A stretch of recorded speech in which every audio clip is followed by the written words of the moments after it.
4ஆம் அதிகாரம் அதனுடைய 51, 52 சாரி 50, 51, 52, 53 4 வசனங்களை படிக்கலாம். பின்பு அவர் பெத்தானியா வரைக்கும் அவர்களை அழைத்துக் கொண்டு போய் தம்முடைய கைகளை உயர்த்தி அவர்களை ஆசீர்வதித்தார். அவர்களை ஆசீர்வதிக்கையில் அவர்களை விட்டு பிரிந்து பரலோகத்தில் எடுத்துக் கொள்ளப்பட்டார். அவர்கள் அவரை பணிந்து கொண்டு மிகுந்த சந்தோஷத்தோட எருசலேமுக்கு திரும்பி வந்து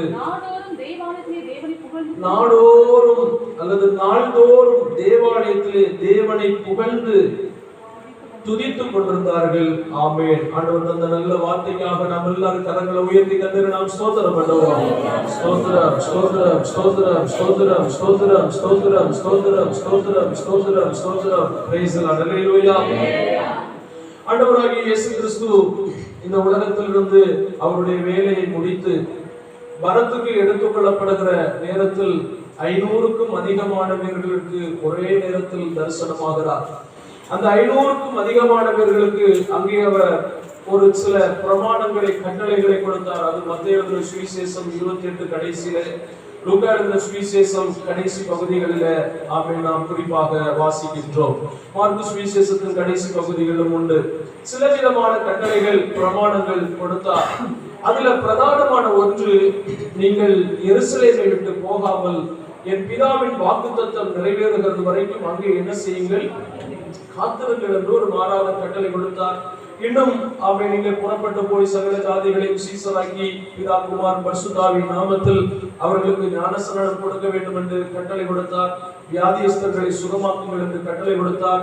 மரித்தோரை எழுப்புங்கள் என்று கட்டளை கொடுத்தார். இப்படி நிறைய அந்த கடைசியில இங்க லூக்கா எழுதும் போது இப்படி அவர் பேசிக் கொண்டிருக்கும் போது அவர் 2 கையை அப்படியே உயர்த்தி அன்றைக்கு அவருடைய அந்த வரமேறுதலுக்கு அங்கே வந்திருந்த அத்தனை பேரை அவர் கைகளை உயர்த்தி என்ன செய்கிறார், ஆசீர்வதிக்கிறார்.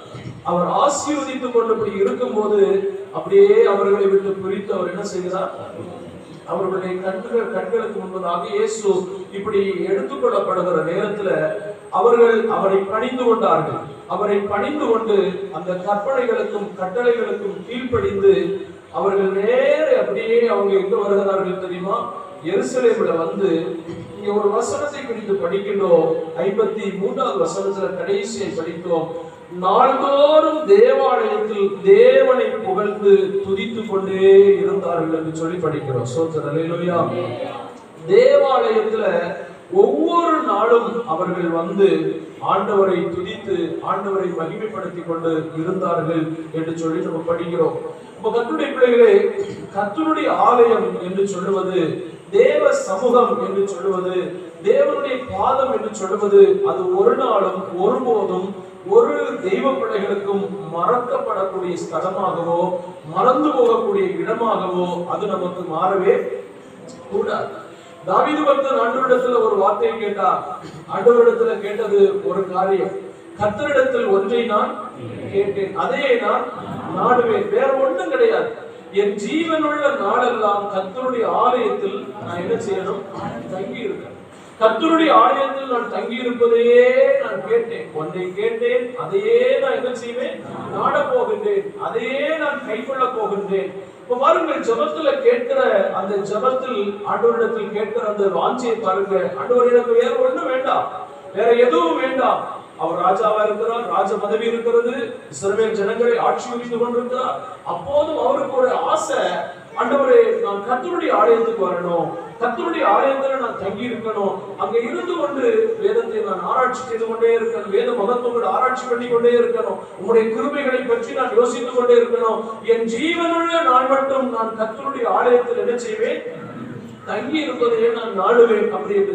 ஏன் இப்படி ஆண்டவருடைய ஆலயத்தின் மேல கொள்ள புரிய வைத்தார்கள்? ஆதி அப்போஸ்தலர்கள் டெய்லி சர்ச்சுக்கு வந்தாங்க, டெய்லி ஆராதனைக்கு வந்தார்கள். அதனுடைய நன்மைகள் என்ன, ஆசீர்வாதங்கள் என்ன? பாருங்கள், கர்த்தருடைய ஆலயம் சில காலங்கள் அடைக்கப்பட்டிருந்தது, பூட்டி போடப்பட்டிருந்தது. அதனால ஜனங்களுக்குள் வந்த ஆபத்துகள், பிரச்சனைகளை குறித்து 2 நாளாகமத்தின் புத்தகம் 29ஆம் அதிகாரம் 7, 8, 2 வசனங்களை வாசித்து பாருங்கள்.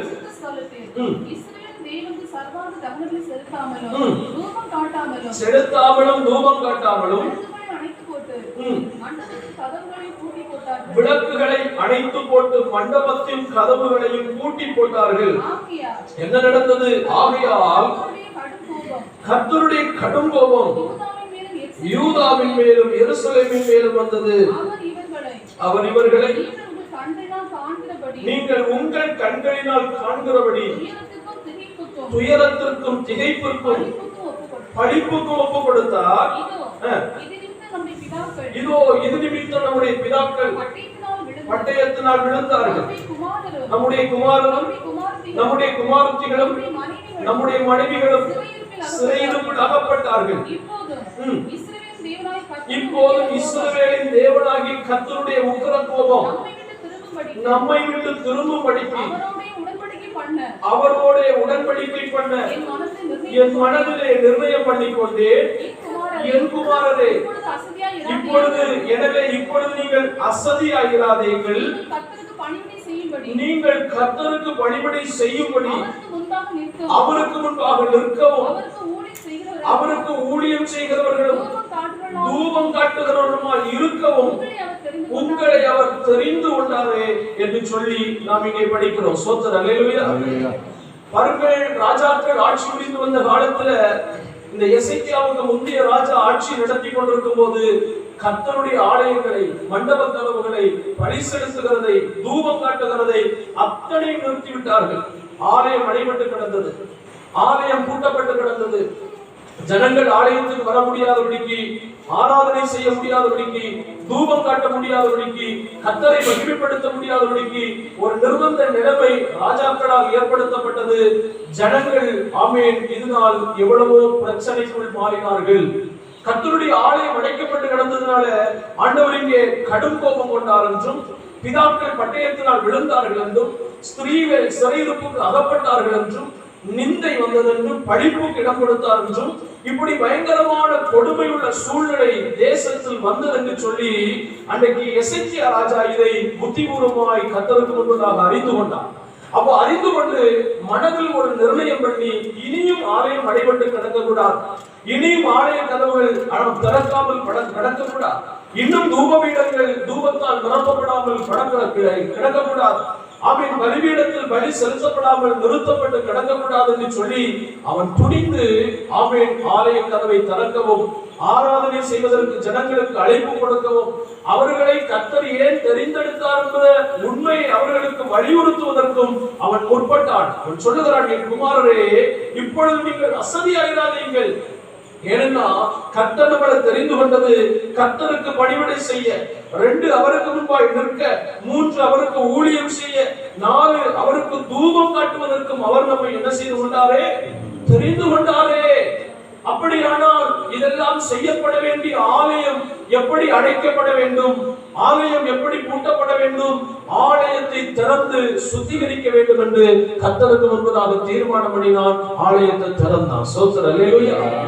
கர்த்தருடைய பிள்ளைகளே, ஆலயம் என்று சொல்லுவது ஒரு நாள் அடைபட்டு கிடக்கக்கூடாது. ஆலயம் அடைபட்டு கிடக்குமேயானால் கர்த்தருடைய பிள்ளைகள் ஆலயத்துக்கும் தங்களுக்கும் ஒரு வெகு தூர இடைவெளியை உண்டாக்கி கொடுப்போம்னா அங்கே நிந்தை வரும், அங்கே பழிப்பு உண்டாகும், அங்கே விடுதலை உண்டாகும், அங்கே சிறையிருப்பு உண்டாகும், அங்கே தூஷணங்கள் உண்டாகும். நம்முடைய வாழ்க்கையிலே சாபக்கேடுகள், ஆமென், பிரச்சனைகளில் பிரச்சனையை நம்ம சந்திப்போம் என்பதில் எந்த சந்தேகமுமே இல்லை.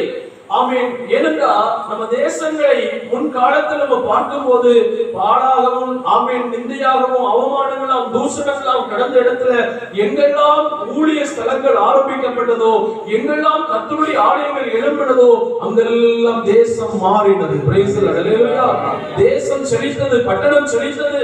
அப்படின்னா நம்ம ஒரு நாளும் நினைக்க கூடாது, ஆமென், கர்த்தரையும் கர்த்தருடைய ஆலயத்தையும் மறக்கக்கூடிய ஒரு நினைவு நம்முடைய உள்ளத்துல கூட எழுப்பக்கூடாது.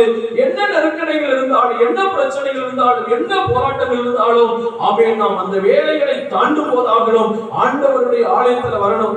பாருங்கள், அப்போஸ்தலர்கள் நாள்தோறும் தேவனுடைய ஆலயத்துல வந்தாங்க. எல்லா நாளும் கர்த்தருடைய ஆலயத்துல வந்து கர்த்தரை என்ன செய்ய ஆரம்பித்தார்கள்? துதித்துக் கொண்டிருக்க ஆரம்பித்தார்கள். அல்லேலூயா. நாமும் தாவீது கேட்டது போல ஆண்டவரே, ஒரு நாள் ஒண்ணுனா ஒரு 5 நிமிஷமாக நான் தேவாலயத்துல போய் நான் முழங்கால் போட்டு ஜெபம் பண்ண எனக்கு ஒரு கிருபை தாங்க பாண்டு. எல்லாரும் ஒரு நிமிஷம் கரங்களை உயர்த்தி ஆண்டவரிடத்துல கேட்போமா? அப்படிப்பட்டதான ஒரு கிருபை எங்களுக்கு தாங்கப்பா, அப்படிப்பட்ட ஒரு வாஞ்சை எங்களுக்கு தாங்கப்பா, அப்படிப்பட்டதான ஒரு விருப்பம் எங்களுக்கு தாங்கப்பா, அப்படிப்பட்டதான ஒரு ஆமீன் உள்ளத்துல ஒரு வாஞ்சை விருப்பத்தையும் அதுக்கான ஒரு நேரத்தையும் எங்களுக்கு தாங்க ஆண்டவரே. ஒரு ஆமீன் நாங்கள் தகுதியோடு வந்து கர்த்தருடைய ஆலய பிரகாரத்தில் நாங்கள் நிற்பதற்கு தக்க கிருபை எங்களுக்கு தாரும் ஆண்டவரே என்று நம்ம இந்த காலை வேளையில கேட்போம். நிச்சயமாகவே நமக்கு உதவி செய்வார். ஸ்தோத்திரம் ஸ்தோத்திரம் ஸ்தோத்திரம். Praise the lord. அல்லேலூயா. நாள்தோறும் தேவாலயத்தில் தேவனை புகழ்ந்து துதித்துக் கொண்டிருந்தார்கள். கர்த்தருடைய ஆலய பிரகாரத்தில் அப்பொழுது வராததினால் எவ்வளவு பிரச்சனை என்று சொல்லி நம்ம பார்த்தாங்க. நம்ம விளக்க விளையாட நேரம் தாண்டி போகிறது. இப்போ தேவனுடைய ஆலயத்தில் வருகிறதுனால் நமக்கு என்ன நன்மை என்று ஒரு 5 காரியத்தை நான் உங்களுக்கு நினைவுபடுத்தும்படியே விரும்புகிறேன். அங்க ஒரு பக்கத்துல சிறையிருப்பும் விடுகைகளும் நிந்தைகளும் அவமானங்களும் பழிப்பும் தூசணங்களும் கர்த்தருடைய ஆலய பிரகாரத்தை நாடாததினாலும் தேடாததினாலும் அவர்களுக்கு வந்ததே. ஆனால் உண்மையாக கர்த்தரை ஒவ்வொரு நாளும் தெய்வ ஆலயத்துல வந்து தேடி ஆராதித்த தெய்வத்தை மகிமைப்படுத்துகிறவருடைய வாழ்க்கையில் ஆமீன் நடந்ததும், அல்லது நாம் கர்த்தருடைய ஆலய பிரகாரத்தில் வருவதற்கு கர்த்தர் ஏன் விருப்பப்படுகிறார் என்பதையும் ஆமீன் ஒரு 5 வசனங்களை நான் உங்களுக்கு உணர்த்தும்படியாக விரும்புகிறேன். லூக்கா எழுதின சுவிசேஷ புத்தகம் அதனுடைய 4ஆம் அதிகாரம் அதனுடைய 16வது வசனத்தை எடுத்து வாசித்து பாருங்கள். லூக்கா எழுதின புத்தகம் 4ஆம் அதிகாரம் 16வது வசனம். தாம் வளர்ந்த ஊராகிய நாசரேத்துக்கு அவர் வந்து தம்முடைய வழக்கத்தின்படியே ஓய்வு நாளில் ஜெப ஆலயத்திலே பிரவேசித்து வாசிக்க எழுந்துகின்றார். கர்த்தருடைய ஆலய பிரகாரத்தில் வருவது இயேசு கிறிஸ்துவுக்கு ஒரு வழக்க அனுபவமாய் இருந்தது. வழக்கமாய் வருகின்ற ஒரு அனுபவத்தை அவர் கடைபிடித்திருக்கிறார். பாருங்கள், அப்பொழுது கர்த்தருடைய ஆலய பிரகாரத்தில் நாம் வருவது ஒன்று, அவருடைய மாதிரியை கைக்கொள்கிறோம். இயேசு கிறிஸ்து இந்த பூமியிலே வந்தது எதுக்கு தெரியுமா? ஆமென். அவர் அடிச்சுவடுகளை வைத்து போவதற்கு வந்தார். ஏன் அடிச்சுவடுகளை வைத்து போக வந்தார்? அடிச்சுவடுகளின் வழியாக நாம் என்ன செய்வதற்கு? நடப்பதற்கு. ஆண்டவர் யோவான் எழுதின சுவிசேஷ புத்தகம் 13 சொன்னார், போதகரும் ஆண்டவருமாகிய நானே உங்கள் கால்களை கழுவினதுண்டா, ஆனால் நீங்களும் ஒருவர் கால்களை ஒருவர் கழுவ கடவீர்கள் என்று உங்களுக்கு மாதிரி. அப்ப இயேசு கிறிஸ்து இந்த பூமியில வந்தது, அவர் செய்தது, அவர் பிரயாசப்பட்டது அத்தனையுமே எனக்கு தெரியுமா? நமக்கு மாதிரியாக. இப்ப இந்த வசனத்தை படிக்கும் போது பாருங்கள், அவருடைய வாழ்க்கையில அவர் ஒரு மாதிரியை நமக்கு காட்டி தருகிறார். அவர் ஒரு மாதிரி நமக்கு வைத்து போகிறார். என்ன மாதிரி தெரியுமா?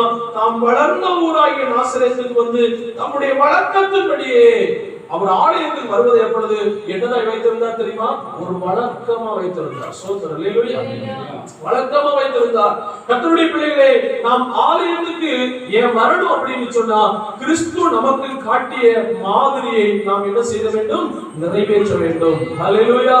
அவருடைய அடிச்சுவடுகளிலே அவருடைய மாதிரியில நம்ம வளர்க்கப்படாவிட்டா, நடத்தப்படாவிட்டா, நமக்கு கண்டிப்பாய் அவருடைய வழியிலே போய் பரலோக ராஜ்யத்தை என்ன செய்து கொள்ள முடியாது?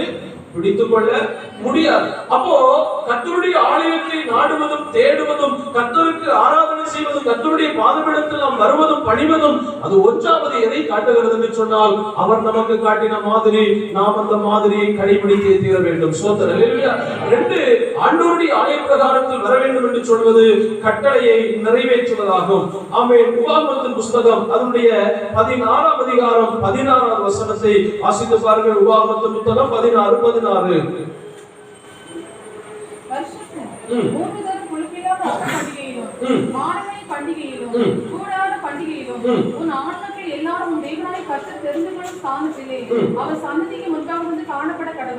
போதும், ஒரு வசனத்தை கூட படிக்கலாம். 12:5 கூட வாசியுங்கள். உபாகமத்தின் புத்தகம் 12:5. உங்கள் தேவனாகிய கர்த்தர் தம்முடைய நாமம் விளங்கும்படி உங்கள் சகல கோத்திரங்களிலும் தெரிந்து கொள்ளும் ஸ்தானமாகிய அவருடைய வாசஸ்தலத்தை நாடி அங்கே போய் அங்கே உங்கள் சர்வாங்க தகனங்களையும் உங்கள் பலிகளையும் தசம பாகங்களையும் உங்கள் கை ஏறெடுத்து படைக்கும் படைப்புகளையும் உங்கள் பொருத்தனைகளையும் உங்கள் உற்சாக பலிகளையும் ஆடு மாடுகளின் தலையீற்றுகளையும் கொண்டு வந்து அங்கே உங்கள் தேவனாகிய கர்த்தருடைய சந்நிதியிலே புசித்து நீங்கள் கையிட்டு செய்ததும் உங்கள் தேவனாகிய கர்த்தர் உங்களை ஆசீர்வதித்ததுமான யாவுக்காகவும் போதும். இது பழைய பாட்டிலே ஒரு மாறாத கட்டளை. 2 வசனத்தை படிக்கும். குறிக்கப்பட்ட காலங்களில் தேவ சன்னிதானத்தில் எல்லா மக்களும் வந்து நிற்க வேண்டும், எல்லாரும் வந்து காணப்படணும். இங்க 12வது அதிகாரத்தில் நம்ம படித்தோம், உங்கள் தேவனாகிய கர்த்தர் தம்முடைய நாமம் விளங்கும்படி உங்கள் சகல கோத்திரங்களிலும் தெரிந்து கொள்ளும் ஸ்தானமாகிய அவருடைய வாசஸ்தலத்தை நாடி அங்கே போய் அங்க சமாதான வழிகளை, உற்சாக வழிகளை, நமக்கு தந்திருக்கிற ஆசீர்வாதங்களை, நன்மைகளையும் எல்லாவற்றையும் நினைத்து நாம அங்க என்ன செய்து கொண்டிருக்கணுமோ சந்தோஷப்பட்டு கொண்டே இருக்கணும். Praise the lord. ஹல்லேலூயா. அப்ப கர்த்தருடைய ஆலய பிரகாரங்களை நம்ம ஏன் நாடணும்? இன்னைக்கு பாருங்க, கர்த்தர் நம்மள ஆமென் நடத்துகிற விதங்களையும் நடத்துகிற பாதைகளையும் நம்ம நினைத்து சந்தோஷிப்பதற்காகத்தான் ஒரு இடத்தை நமக்கு ஆயத்தப்படுத்தி இருக்கிறார்னா அதை நம்ம ஒரு நாள் மறக்கவும் கூடாது, விட்டுவிடவும் கூடாது. கர்த்தருடைய பிள்ளைகளுக்கு நீங்க புரியும், நான் உங்களுக்கு அதிகமாக விளக்கி சொல்ல வேண்டிய அவசியம் இல்லை. எனவே பாருங்கள், நாம் எதை செய்வதற்காக நல்ல புரிந்து கொள்ளுங்கள், எதை செய்வதற்காக கர்த்தர் நம்மை நியமித்தாரோ அதை செய்யாதபடிக்கு இந்த உலகம் எப்போதும் நம்ம என்ன செய்து கொண்டிருக்கும்? தடை பண்ணி கொண்டிருக்கும். இந்த தடைகளை தாண்டுகிறவர்களால் மாத்திரம்தான் கர்த்தருடைய சித்தத்தையும் கர்த்தருடைய விருப்பத்தையும் கர்த்தருடைய திட்டத்தை என்ன செய்து கொள்ள முடியும், செய்து நிறைவேற்ற முடியும் என்பதில் எந்த வித்தியாசமும் இல்லை. சோதரர் ஹல்லேலூயா. இந்த உலகத்துல எப்போதும் நமக்கு அனுகூலம் கிட்டும் என்று நம்ம நினைக்க கூடாது. அனுகூலம் இல்லை. பவுல் சொல்கிறார், நான் உங்களிடத்தில் வருவதற்கு பலமுறை யோசனையா இருந்தால், ஆனால் சாத்தானோ என்னை தடை பண்ணினான். வசனத்துல நம்ம படிக்கின்றோம், நமக்கு வாஞ்சை இருக்கும், விருப்பம் இருக்கும். ஆனா வாஞ்சைக்கும் விருப்பத்துக்கு முன்னாலே என்னவும் இருக்கும், தடையும் இருக்கும். தடையை நம்ம தாண்டினா மட்டும்தான் வாஞ்சை விருப்பத்தை நம்மளால் என்ன செய்ய கொள்ள முடியும், நிறைவேற்ற முடியும். இப்ப நாம் இப்படி செய்ய வேண்டும் என்பது தெய்வத்தினுடைய மாறாத கட்டளை. ஆனால் நாம் இப்படி செய்யக்கூடாதபடிக்கு நமக்கு முன்பதாக தடை உண்டு. அந்த தடையை நாம் அகற்றாத பட்சத்துல தெய்வத்தினுடைய கற்பனைகளையும் கட்டளைகளையும் நம்மளால செய்து நிறைவேற்றி விடவே முடியாது. தடை இல்லாத காலம் இல்ல, தடை இல்லாத காரியம் இல்ல. எல்லாத்துக்கும் முன்பதாக ஒரு தடை உண்டு. ஆனா தடையை நம்ம மாற்றும் போதுதான் விடுதலை நம்ம காண முடியும். சோதரர் ஹல்லேலூயா. லாசரு மரித்து ஆமென் அடக்கம் பண்ணப்பட்டு 4 நாள் ஆயிற்று. இயேசு கல்லறைக்கு முன்பதாக வந்து நிற்கிறார். கல்லறைக்கு முன்பதாக வந்து நிற்கும் போது இயேசு அவர்களுக்கு கொடுத்த ஒரு கட்டளை என்ன தெரியுமா? நீங்கள் புரட்டி வைத்திருக்கிற இந்த கல்லை நீங்கள் என்ன செய்யுங்கள், உருட்டி மாற்றுங்கள்.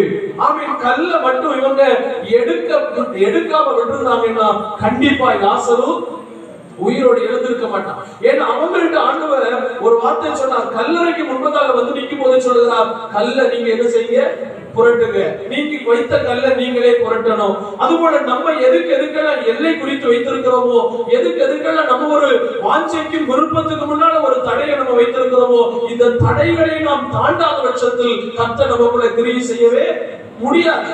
அப்ப பாருங்கள், கர்த்தருடைய ஆலயத்தை தினந்தோறும் நாடினார்கள், தினந்தோறும் அங்கே துதித்தார்கள். எதற்கென்று சொன்னால், ஒன்று இயேசு கிறிஸ்து காட்டின மாதிரியை நாங்களும் அப்படியே செய்யணும். இன்னைக்கு கர்த்தர் நம்மை குறித்து விரும்புகிற விருப்பம் அப்படித்தான். கிறிஸ்து அனுதினமாய் வழக்கமாய் கொண்டிருந்த அந்த வழக்கம் நம்முடைய வழக்கமா மாறணும். ஒரு அல்லேலூயா சொல்லுங்க. அல்லேலூயா. இயேசுவுடைய வழக்கம் யாருடைய வழக்கமா மாறணும்? நம்முடைய வழக்கமா மாறணும். நம்முடைய வழக்கம் இயேசு ஆமென் செய்வதற்காய் காட்டி தந்திருக்கிறார். நீங்கள் இதை பின்பற்றுங்கள் என்று சொல்லி இருக்கிறது போல நாமும் அதை நமக்கு சொந்தப்படுத்தணும். 2, ஆண்டவர் நமக்கு தந்திருக்கிறது அவருடைய கட்டளை நிறைவேற்ற அவர் தெரிந்து கொண்ட ஸ்தானத்தை நாம் நாடி தேடி அங்கே போய் என்ன இருந்தாலும் அங்க போய் பகிர்ந்தளித்து அங்க போய் உற்சாகத்தோடு நாம் சந்தோஷப்படுவது இல்லாமல் வேறொரு பிரமாணம் நிறைவேற்ற நமக்கு இல்லை. அதை நாம் நாட வேண்டும், வாஞ்சிக்க வேண்டும். கட்டளை நிறைவேற்றுவது 3.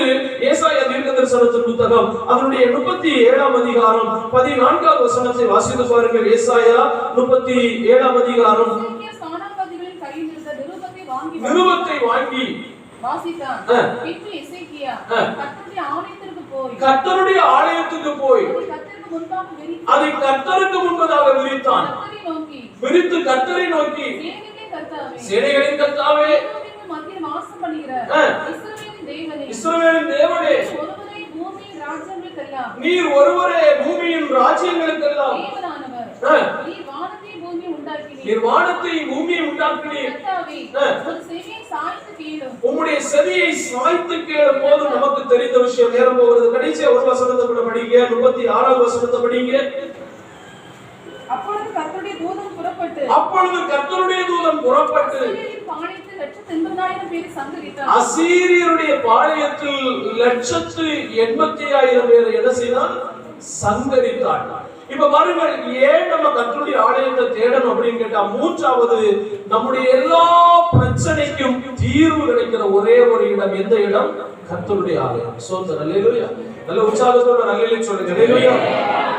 கர்த்தருடைய பிள்ளைகளே, இந்த உலகத்துல பிரச்சனை இல்லாத ஒரு நபரை நீங்க யாராவது காட்ட முடியுமா?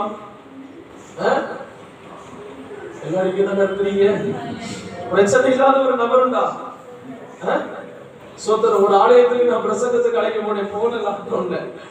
அப்போ அந்த பிரசங்கத்துக்கு போனப்போ அங்க அவர் பிரசங்கம் பண்ணி இருக்கிறார். சளியும் இருமல் இல்லாத யாரும் கையை தூக்குங்க அப்படின்னு. சளியும் இருமலும் இல்லாத யாராவது இங்க இருந்தா, காய்ச்சல் வராத ஒரு நபர் இருந்தா கையை தூக்கி காட்டுக்காரு. யாருமே அங்க இல்ல. இன்னும் இது வராத இருக்கணும்னா நீங்க நேரே ஹாஸ்பிட்டல் போய் உங்க மூக்கை சர்ஜரி பண்ணி என்ன செய்திருங்க, நீங்க எடுத்திருக்க அப்படின்னு அவர் பிரசங்கம் பண்ணிக்கிறார். சோதரர் அல்லேலூயா.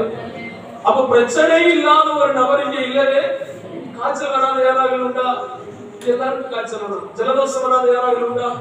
எல்லாருக்கும் வரும். உங்களை எல்லாரையும் பார்க்கணும், அதிகமா ஜலதோஷம் எனக்கு வரும். எப்போ வருஷத்துல 365 நாளும் நான் இருமிட்டு தான் இருப்பேன். அல்லேலூயா. சந்தோஷமா அல்லேலூயா சொல்லுவோம். பிரச்சனை இல்லாத, போராட்டம் இல்லாத, நெருக்கம் இல்லாத, ஆபத்து இல்லாத, கண்ணீர் இல்லாத, கஷ்டம் இல்லாத, துன்பம் இல்லாத, உபத்திரம் இல்லாத ஒரு நபர் இந்த உலகத்தில் இல்லவே இல்லை. இயேசு கிறிஸ்து கூட இந்த உலகத்துல வந்தபோது அவரை குறித்து வேதம் சொல்லி இருக்கிறது, ஆதலால் அவர்தாமே பாடுபட்டு சோதிக்கப்பட்டார். இவரை 2:18 படிக்கின்றோம். ஆதலால் அவர்தாமே சோதிக்கப்பட்டு பாடுபட்டதனால் சோதிக்கப்பட்டதனால் நமக்கு அவர் உதவி செய்வதற்கு நல்லவராக இருக்கிறார். அப்ப பாருங்கள், இந்த உலகத்திலே யோவான் 14:33 சொல்லுது, இந்த உலகத்திலே உபத்திரவம் உண்டு. உபத்திரவம் இல்லாத மனுஷன் இல்ல, போராட்டம் இல்லாத வாழ்க்கை இல்ல, பிரச்சனை இல்லாத வாழ்க்கை இல்ல. ஆனா இது இல்லாத ஒரு இடம் உண்டுன்னா ஒரு இடம் உண்டு. அந்த இடத்துக்கு பேர் தான் பரலோகம். இந்த இகலோகத்தை விட்டு நம்ம எப்ப மேலோகத்துக்கு போகிறோமோ அங்க இதோடு இல்லை. அங்க இந்த உலகத்தில் இருக்கிற யாரும் இல்லை. கண்ணீர் இல்ல, கவலை இல்ல, துக்கம் இல்ல, சாவு இல்ல, மரணம் இல்ல, வெயில் இல்ல, பஞ்சம் இல்ல, பசி இல்ல, ஒன்றும் இல்ல. அப்ப அங்க இல்லாததெல்லாம் இந்த உலகத்தில் உண்டு. அப்போ பாருங்கள், இப்ப எசேக்கியாவுடைய வாழ்க்கையில ஒரு பிரச்சனை வந்தது. அவன் உடனே ஆமென் பின்வாங்கி போகவில்லை. நேர நிருபத்தை தூக்கி கொண்டு கர்த்தருடைய ஆலயத்துக்கு முன்பாக வந்து, கர்த்தருடைய ஆலயத்துல வந்து அதை கர்த்தருக்கு காண முறித்தான். கர்த்தருடைய பிள்ளைகள் ஏன் கர்த்தருடைய ஆலயத்துக்கு வரணும் தெரியுமா? நம்முடைய எல்லா பிரச்சனைகளையும் திறந்த புத்தகமாய் திறக்கிற ஒரு இடம் கர்த்தருடைய ஆலய பிரகாரம் மாத்திரமே. அல்லேலூயா. மனுஷனுக்கு முன்பதாக திறந்தால் அதற்கு மதிப்பில்ல. ஆமென். உலகத்துல நம்ம திறந்து காட்டினா அதற்கு ஒரு சொட்டு கண்ணீர் வடிச்சவங்க தொடச்சு விடுவாங்க. ஆமென். நமக்கு பரிகாரம் கிடைக்காது. நம்ம துக்கத்தை ஷேர் பண்ணி விடுவாங்க, நம்மளை ஆச்சுவாங்க, தேய்ச்சுவாங்க. நான் சொல்லுகிறேன், நம்முடைய எல்லா பிரச்சனைக்கும் தீர்வு கிடைக்கிற ஒரு இடம் கர்த்தருடைய ஆலய பிரகாரம் இல்லாமல் வேறு இடம். எத்தனை பேர் இந்த காலை வேளையில நம்புகிறீர்கள்? எத்தனை பேர் இந்த காலை வேளையில விசுவாசிக்கிறீர்கள்? ஆண்டவரிடத்தில் ஆமென் கர்த்தருடைய பிள்ளைகள் சொல்லி, ஆண்டவரே, நான் இன்னைக்கு வந்த என்னுடைய பிரச்சனைக்கு தீர்வு உண்டாகணும். நான் துக்கத்தோடு வந்திருக்கிறேன், வேதனையோடு வந்திருக்கிறேன், சங்கடத்தோடு வந்திருக்கிறேன், கண்ணீரோடு வந்திருக்கிறேன், தவிப்புகளோடு வந்திருக்கிறேன், ஆபத்துகளோடு வந்திருக்கிறேன், போராட்டத்தோடு வந்திருக்கிறேன். இந்த காலை வேளையில கர்த்தருடைய பிள்ளைகள் கர்த்தரை பார்த்து சொல்லுங்க, எசேக்கியா விழித்தது போல என் பிரச்சனையை நான் விழிக்கிறேன். ஆண்டவரே, எசேக்கியா விழித்தது போல என் துக்கத்தை நான் விழித்து காட்டுகிறேன். எசேக்கியா விழித்தது போல என் போராட்டத்தை நான் விழித்து காட்டுகிறேன். பிள்ளைகள் இன்னைக்கு உள்ள பிரச்சனைகளை கர்த்தருக்கு முன்பாக கர்த்தருடைய ஆலயத்தில் நீங்க விழித்து காட்டுவீங்கன்னா, நீங்க விழித்து காட்டுவீங்கன்னா ஒரு தூதன் இறங்கினா, ஒரு தூதன் இறங்கினார்கள். ஆனால் 1,84,000 பேர் சங்கரிக்கப்பட்டார்கள். நாம் தேவனுடைய ஆலயத்தில் நடக்கிற விஷயங்களுக்கு ஆனால் தேவ தூதனை கர்த்தர் அனுப்புவார். உங்க மன உங்க மன உங்க மன சொல்ல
முடியாது.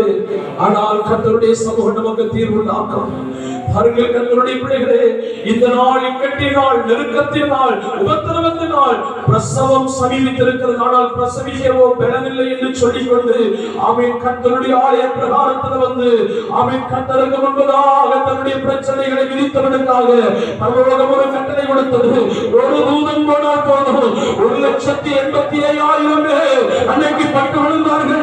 நம்முடைய ஒரு பிரச்சனை விஷயம் என்ன, நம்முடைய 2 பிரச்சனை விஷயம் என்ன, 1,87,000 பேரை ஆமென் கர்த்தருடைய ஆலயத்தில் வந்ததற்காக பரிசுத்த தெய்வம் இறங்கி ஆமென் சத்துருக்களை தோற்கடித்தது உண்மைதான். இன்னைக்கு நீங்கள் நானும் நம்பணும். இன்னைக்கு நம்ம நம்பணும். கொஞ்ச நேரம் ஆலயத்துக்கு போவோம், கொஞ்ச நேரம் ஆலயத்தில் உட்காருவோம். அங்க நம்முடைய பிரச்சனைக்கு தீர்வுண்டு, அங்கே நமக்கு வெற்றி உண்டு, அங்கே நமக்கு ஜெயம் உண்டு.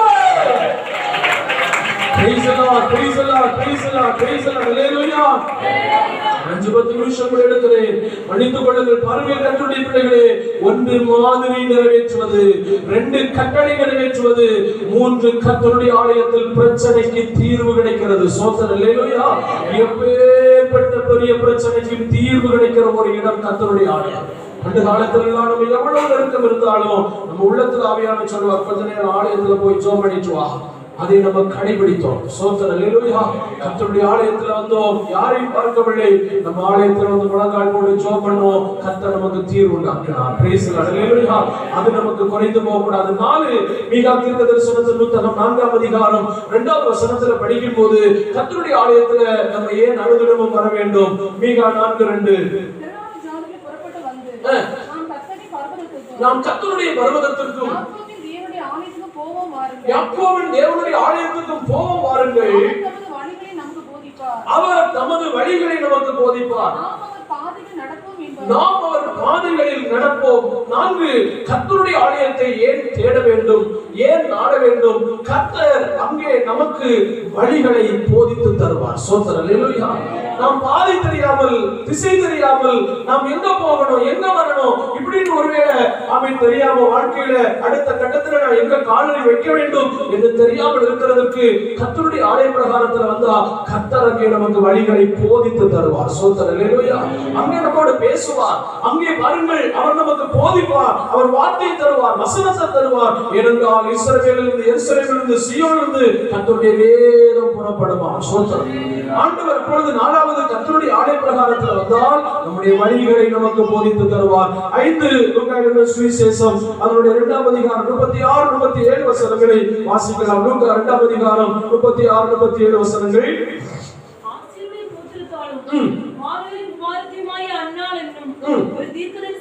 ஒரு தீர்க்கதரிசி இருந்தாள். அவள் கன்னி பிராயத்தில் விவாகம் ஆனது முதல் 7 வருஷம் புருஷனுடைய வாழ்ந்தவளும் அதிக வயது சென்றவளுமாய் இருந்தாள். ஏறக்குறைய 84 வயதுள்ள அந்த விதவை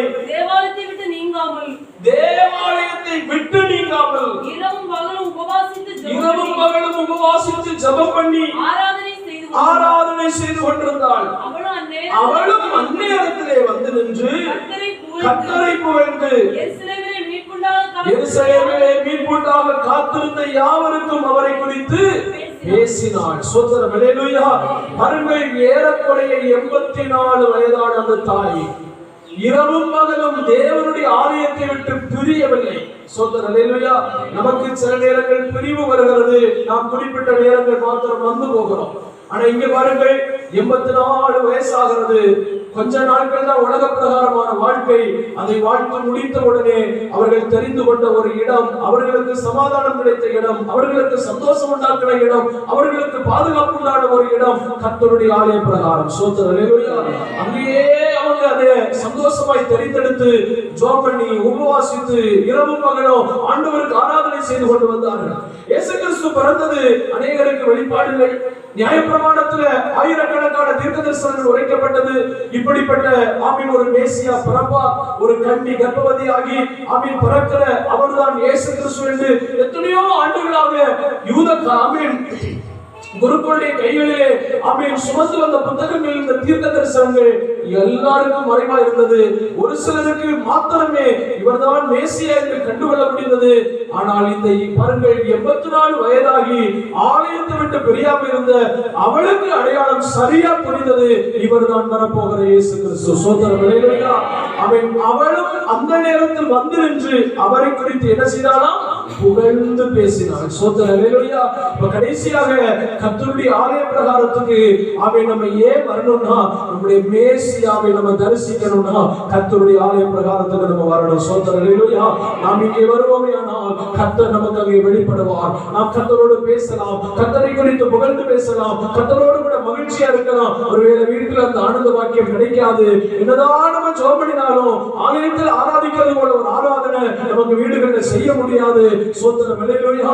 கர்த்தருடைய ஆலய பிரகாரத்தில் நம்ம வருவோம்னா அங்கே கர்த்தரை நம்ம முகமுகமாய் சந்திக்கலாம், கர்த்தரை நம்ம தரிசிக்கலாம். ஆவிக்குரிய அர்த்தத்துல கர்த்தருடைய ஆலயத்தை விட்டு பிரியாமல் இருக்கிறவர்களை சந்திப்பதற்காக இயேசு ஒரு நாள் சீக்கிரமாய் வருவார். பரலோகத்தில் அவர் சீக்கிரமாய் வருவார். ஆமை மத்தியாகத்தில் அவர் சீக்கிரமாய் வெளிப்படுவார். இத்தனை பேருக்கு காடு வேறு நம்புகிறீங்க. கர்த்தருடைய ஆலய பிரகாரத்தை நாடுகிற, கர்த்தருடைய ஆலய பிரகாரத்தை தேடுகிற, இரவனுடைய ஆலயத்தை விட்டு பிரியாமல் இருக்கிற கர்த்தருடைய பிள்ளைகளை சந்திப்பதற்காக அல்லது நாம் அவரை சந்திப்பதற்காக ஒரு வாக்கியம், ஒரு வாய்ப்பு அது எல்லாருக்கும் கிடைப்பதில்லை. அதை வேதத்தை சுமந்தவர்களுக்கோ படித்தவர்களுக்கோ அறிந்தவர்களுக்கும் அதன்படியே தன்னுடைய வாழ்க்கையை மாற்றி தெய்வ சுத்தம் செய்தவர்களுக்கு, தெய்வ விருப்ப நிறைவேற்றினவர்களுக்கு, தெய்வ திட்டத்திற்காக தன்னை அர்ப்பணித்தவர்களுக்கு கண்டிப்பாகவே சாத்தியமானவர்கள். இந்த கால வேலை சொல்ல ஆண்டவர்கள், நான் கர்த்தருடைய ஆலயத்துக்கு வருகிறது, அது வீணா போகக்கூடாது. அங்கே காணணும், என்னை காணணும். அதை நாங்கள் ஒருமித்து ஒரு ஆகாரத்தில் எடுத்துக் கொள்ளப்படணும். கடங்களை கட்டி ஆண்டவருக்கு நன்றி செலுத்தி உடனே ஜெபிக்க ஆரம்பிக்கணும். உலக கடத்தை அடைத்து எல்லாரும் தேவனை மகிமைப்படுத்துவோம், உயர்த்துவோம். கர்த்தருடைய ஆலயத்தில் வரணும். பரிசுத்தவான்கள் கடமையோடு ஆலயத்தில் இருந்தார்கள். ஆலயத்தில் இருக்கிறதால் எல்லா பிரச்சனைகளை சந்தித்தார்கள். எல்லா போராட்டம் வந்தவர்கள் இவர்களெல்லாம் விழுந்து போனார்கள். இவர்களெல்லாம் எழுந்த முடியவில்லை. அநேகர் சிறைப்பட்டார்கள், அநேகர் விழுந்தார்கள், அநேகர் நிந்திக்கப்பட்டார்கள், அநேகர் அவமானப்படுத்தப்பட்டார்கள். என்னுடைய வாழ்க்கை நாசமானவர்கள் இன்றைக்கு கர்த்தருடைய ஆலயத்தை திறந்து கர்த்தரை சேவிக்க தொடங்கினார்கள். இன்னைக்கு கர்த்தர் மாற்றத்தை கொடுத்தாருன்னா கர்த்தருடைய மாதிரி அதை நிறைவேற்ற கர்த்தருடைய ஆலயத்துக்கு வருவதில்லை. அதிகாரத்தை காட்டுகிறதல்லவோ, கர்த்தருடைய கட்டளையை நிறைவேற்றுகிறதல்லவோ, பிரச்சனையும் தீர்வுண்டாக்கிற இடமல்லவோ, ஆமை கர்த்தர் அந்நியர்களுக்கு வழிமுறை இடமல்லவோ, நாம் இங்கே சந்திப்போம். அவர் நம்மை சந்திக்கிற இடமல்லவோ. இந்த கால வேலை ஒப்புக்கொண்டு சொல்லி வந்தவர்கள் ஆலயம் நடக்கப்படக்கூடாது. வேலை சமூகம் எங்களுக்கு அதை மூலமாய் மாறி போகக்கூடாது. வேலை சமூகம் பிரித்து போகக்கூடாது.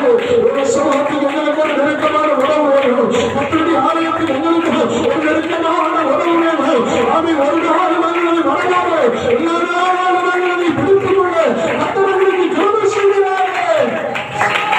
ஹல்லேலூயா, ஹல்லேலூயா, ஹல்லேலூயா.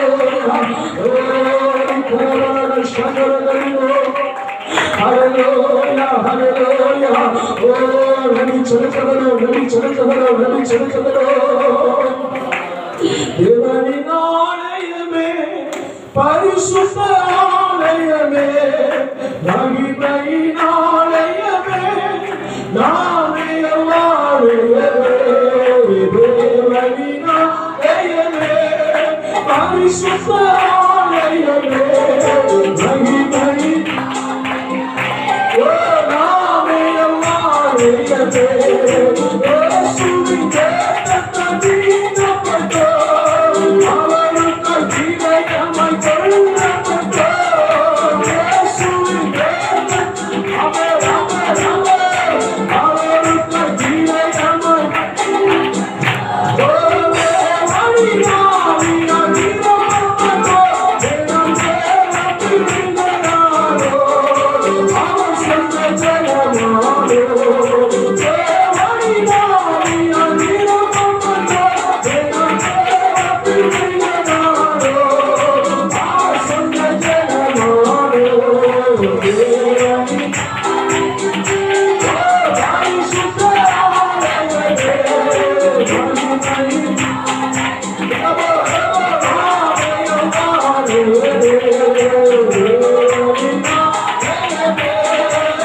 சூழ்நிலைகள் வலுவற்ற இடத்திலே பரிசுத்த தேவன் நமக்கு இரக்கமும் கிருபையும் செய்வதற்காக நாம் ஸ்தோத்திரம் பண்ணுவோம். ஸ்தோத்திரம் ஸ்தோத்திரம் ஸ்தோத்திரம் ஸ்தோத்திரம். நாம் கேட்ட வசனத்தை போல அது பரிசுத்தவான்களை போல எல்லா நாளும் கர்த்தருடைய ஆலய பிரகாரத்தை நாட வாஞ்சிக்க நாள்தோறும் தேவாலயத்துல தேவனை பிரித்தது போல புகழ்ந்தது போல நாம் வந்து தேவன் நமக்கு தருகின்ற நன்மைகளை ஆண்டவருடைய சமூகத்தை நாம் சந்தோஷிக்க அனுபவிக்க கர்த்தர் நமக்கு எல்லாருக்கும் சகாயம் பண்ணும்படியாக கர்த்தர் நாம் ஸ்தோத்திரம் பண்ணுவோம். காலைகளில் வந்திருக்க நம்மை தனித்தனியாய் பேராய் கர்த்தர் நம்மை சந்தித்து சுகமும் பலமும் ஆரோக்கியமும் நல்ல விடுதலைகளை பாதுகாப்புகளையும் எங்களோகத்துக்குரிய பரலோகத்துக்குரிய சகல நன்மைகளையும் ஆண்டவர் நமக்கு தாராளமாய் ஏராளமாய் தந்து நடத்துவதற்காக கர்த்தர் நாம் ஸ்தோத்திரம் பண்ணுவோம். ஸ்தோத்திரம் ஸ்தோத்திரம் ஸ்தோத்திரம். வரத்தனை கண்டப்பட்டு சுழித்தமாய் இருக்கின்ற நம்முடைய பிரியமான தேவனுடைய பிள்ளைகள் எல்லாரையும் கர்த்தர் பாதுகாக்கணும் பலப்படுத்தணும். ஆண்டவருடைய ஆசீர்வதிக்கும்படியாக கர்த்தர் நாம் ஸ்தோத்திரம் பண்ணுவோம். ஸ்தோத்திரம் ஸ்தோத்திரம் ஸ்தோத்திரம். தேசத்தின் துன்பத்தை கண்ணீரை கவலைகளை துக்கத்தை பாடுகளை அனுபவித்துக் கொண்டிருக்கிற தேச ஜனங்கள் மேல கர்த்தருடைய கிருபை வெளிப்படும்படியாக கர்த்தர் நாம் ஸ்தோத்திரம் பண்ணுவோம். பிதாவாகிய தேவனை நாம் ஸ்தோத்திரம் பண்ணுவோம். கர்த்தராகிய இயேசு கிறிஸ்துவை நாம் ஸ்தோத்திரம் பண்ணுவோம்.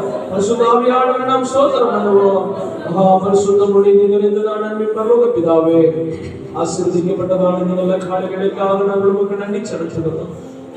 ஆண்டவரை மட்டுமாக நினைத்தருளி ஆண்டவருடைய ஆலய பிரகாரத்துல சிறிது நேரமாக நாங்கள் வந்து கர்த்தரை நாங்கள் துதிப்பதற்கும் ஆண்டவரை நாங்கள் மகிமைப்படுத்துவதற்கும் ஆண்டவரே எங்களுக்கு கிருபை செய்து என் குமாரனே இப்பொழுது நீங்கள் அசதியாயிராதீங்க. நீங்கள் கர்த்தருக்கு பணிவிடை செய்யவும் அவருக்கு முன்பாக நிற்கவும் அவருக்கு தூபம் காட்டவும் அவர் உங்களை தெரிந்து கொண்டாரே என்று சொல்லப்பட்டிருக்கிறதா எங்களை தெரிந்து கொண்ட நோக்கத்தை நாங்கள் சரியாய் அறியவும் புரியவும் ஆண்டவரே குடும்பங்களுக்காய் பட்டணங்களுக்காய் தேசங்களுக்காய் ஜனங்களுக்காய் எங்களுக்காக நித்தியத்துக்காக இப்படிப்பட்ட அநேக விஷயங்களுக்காக நாங்கள் திறப்பில் இருக்க உங்களுக்கு முன்பாக நாங்கள் வந்து நிற்க தூபம் காட்ட உங்களுக்கு பணிவிடை செய்ய அல்லவோ எங்களை நீ தெரிந்து கொண்டிருக்கிறீர்கள். அதை அறிந்தவர்களாய் அதே அப்போஸ்தலர்கள் ஒவ்வொரு நாளும் கர்த்தருடைய ஆலய பிரகாரத்தில் கூடினார்கள். ஆண்டவரை துதித்தார்கள், புகழ்ந்தார்கள், தேவ சித்தத்தை தேவ திட்டத்தை நிறைவேற்றினார்கள். எனவே நாங்களும் அப்படிப்பட்டதான அனுபவத்துக்குள் வருவதற்கு விருப்பப்படுகிறோம். எங்களுக்கு உதவி செய்யும். எங்களுக்கு முன்பாக இருக்கிற எல்லா தடைகளை மாற்றி அனுகூலமான வாசல்களை திறந்தபடியாய் நாங்கள் ஜெபிக்கிறோம். தடைகளை தாண்டி நாங்கள் வந்து தெய்வத்தை ஆராதனை செய்து நித்தியத்தை நாங்கள் பிடித்துக் கொள்ள கிருபை பாராட்ட வேண்டும் என்று கேட்கிறோம். உடைய சமூகத்தில் மறுபடியும் ஒரு விசை கர்த்தருடைய ஆலய பிரகாரத்தில் வந்து உடைய பிள்ளைகளை மனதார பிதாகுமார் பரிசுத்த ஆவியின் நாமத்தில் வாழ்த்துகிறோம். ஆசீர்வதிக்கிறோம். உங்களுக்கு வேண்டிய எல்லா நன்மைகளையும் கர்த்தர் கொடுங்க. சமாதானத்தோடு வழிவிட்டனமும் உங்க வருகைக்கு இவருக்கும் ஆயத்தப்படுத்தும். கணம் மகிமை சகலவற்றையும் அங்கே செலுத்தி எங்களை தாழ்த்தி உண்மை நாங்கள் உயர்த்துகிறோம். நீங்க பெருகுங்க, நாங்கள் சிறுகின்றோம். கர்த்தரும் இரட்சகருமாய் இருக்கிற இயேசு கிறிஸ்துவின் உயர்ந்த அன்புள்ள நாமத்தினால் ஸ்தோத்திரத்தோடு ஜெபிக்கின்றோம். ஜெபம் நல்ல பிதாவே.